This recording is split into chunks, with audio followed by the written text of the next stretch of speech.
হাইকোর্টের মামলায় তৃণমূলের আবেদন। হ্যাঁ, ইডির বিরুদ্ধে অতি সক্রিয়তার অভিযোগ তৃণমূলের একাধিক গুরুত্বপূর্ণ নথি চুরি হয়েছে অভিযোগ গতকালই উঠেছিল। কারণ সামনেই বিধানসভা নির্বাচন, আর বিধানসভা নির্বাচনের আগে ভোটের বেশ কিছু স্ট্র্যাটেজি থাকে, অনেক গুরুত্বপূর্ণ ডকুমেন্ট থাকে, যেসব ডকুমেন্ট চুরির অভিযোগ উঠেছিল। কারণ ইডি আধিকারিকরা প্রতীক জৈন, আইপ্যাকের কর্ণধার, তার বাড়িতে পৌঁছে গিয়েছিলেন সকাল 6:05 নাগাদ গতকাল।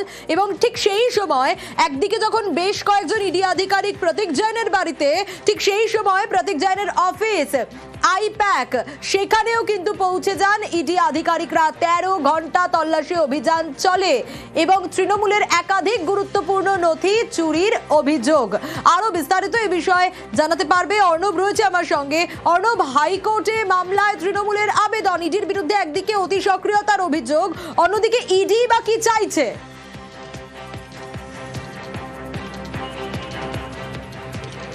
একেবারে ইতিমধ্যে তৃণমূল কংগ্রেস তারা মামলা দায়ের করেছে এবং মামলা দায়েরের মধ্যে তারা যে বিষয়টা সর্বাগ্রে গুরুত্ব দিয়েছে তা হলো সামনে ভোট রয়েছে এবং শুধু ভোট নয়, তৃণমূল কংগ্রেস একটি রাজনৈতিক দল, সেই রাজনৈতিক দলের সাংগঠনিক একাধিক বিষয় যেগুলি দেখে এই আইপ্যাক সংস্থা এবং এসআইআর সংক্রান্ত একাধিক মানুষের আবেদন বা বিভিন্ন দলের কাছে বিভিন্নভাবে মানুষ তাদের আবেদন জানান সাহায্যের জন্য।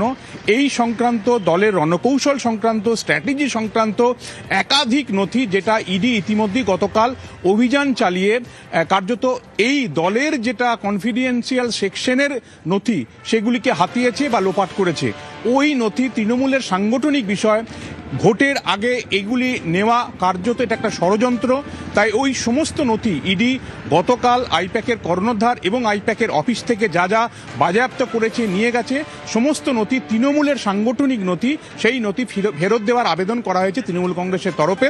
এবং আজ বিচারপতি শুভ্রা ঘোষ 5 নম্বর আদালত কক্ষে 10 নম্বর বিচার্য বিষয় হিসেবে তৃণমূল কংগ্রেসের এই মামলাটি রয়েছে, যেখানে মূল বিবাদী করা হয়েছে এনফোর্সমেন্ট ডিরেক্টরেটকে এবং কেন্দ্রীয় সরকারের বিরুদ্ধে সরাসরি মামলা ঠোকা হয়েছে এবং আইপ্যাককেও মামলায় সংযুক্ত করেছে তৃণমূল কংগ্রেস। সেই মামলা শুনানি রয়েছে।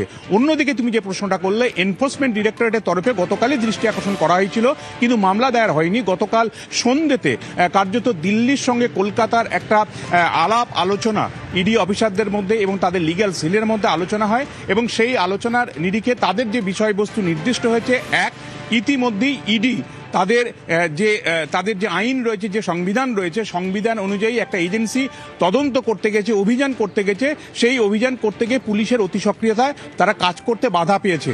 অর্থাৎ পুলিশ এই কাজ করতে পারে না। শুধু তাই নয়, ইডি অফিসারদের বিরুদ্ধে একাধিক অভিযোগ হয়েছে, বিভিন্ন থানায় এফআইআর হয়েছে। এই ঘটনায় ইডি যাতে খোলা হাতে কাজ করতে পারে তাদের আইন অনুযায়ী, সংবিধান অনুযায়ী, সেটা সুনিশ্চিত করুক কলকাতা হাইকোর্ট। একই সঙ্গে ইডিও এই অভিযোগ তুলছে যে ফাইলগুলি ইতিমধ্যেই পুলিশ, কলকাতা পুলিশ বা বিধাননগর পুলিশ বা অন্যান্য কিছু কর্মী মিলে যে নথিগুলি বাজেয়াপ্ত করে বা তাদের হাত থেকে নিয়ে চলে গেছে, সেগুলি ইডির হাতে ফিরিয়ে দিক, এই আবেদন ইডি করা হচ্ছে। সকাল 10:30টাতে ইডির তরফে deputy solicitor general Dhiraj Trivedi তিনি দৃষ্টি আকর্ষণ করে জরুরি ভিত্তিতে মামলা দায়ের করতে আবেদন করবেন এবং আজই শুনানি চাইবেন। এবং মনে করা হচ্ছে, আদালত সূত্রে এমনটা বলা হচ্ছে, যেহেতু দুটো ঘটনা, অর্থাৎ সেম কজ অফ অ্যাকশন, অর্থাৎ একই ঘটনা, একই ধরনের দাবি, কাজেই দুটো বিষয় কি, দুটো মামলা কি একযোগে শুনানি হয়তো করবেন বিচারপতি শুভ্রা ঘোষ। এখন অবশ্যই নজর থাকবে অর্ণব।